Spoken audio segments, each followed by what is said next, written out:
Welcome to The Last Breakfast. Please enjoy the video. In this video, I will explain how to use upper lip wax. First, let's get ready. Make sure your skin is super clean and dry, free from any makeup or lotions. A gentle exfoliation a day before can really help prevent those pesky ingrown hairs. If your hairs are a bit long, trim them down to about 1/4 of an inch.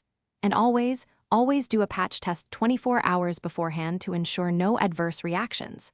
Safety first for that smooth finish. Now for the application. Carefully heat your wax as directed, making sure it's warm and spreadable but never too hot. Using an applicator stick, apply a very thin, even layer of wax directly onto your upper lip, always following the direction your hair grows. Then, firmly press a waxing strip over the wax, leaving a little tab at one end. Make sure it's really stuck down well for effective removal. Time for the big reveal? This step is all about technique.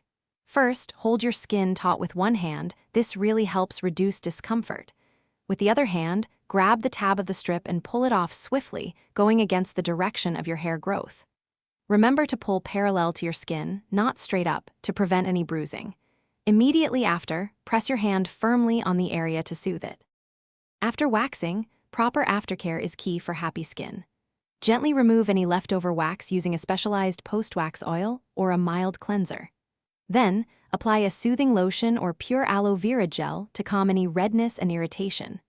Try to avoid touching the freshly waxed area for a few hours. Also, steer clear of harsh products, direct sun exposure, and hot baths for at least 24 hours to keep your skin feeling its best. Thanks for watching. If this was helpful, leave a like and consider subscribing. See you next time.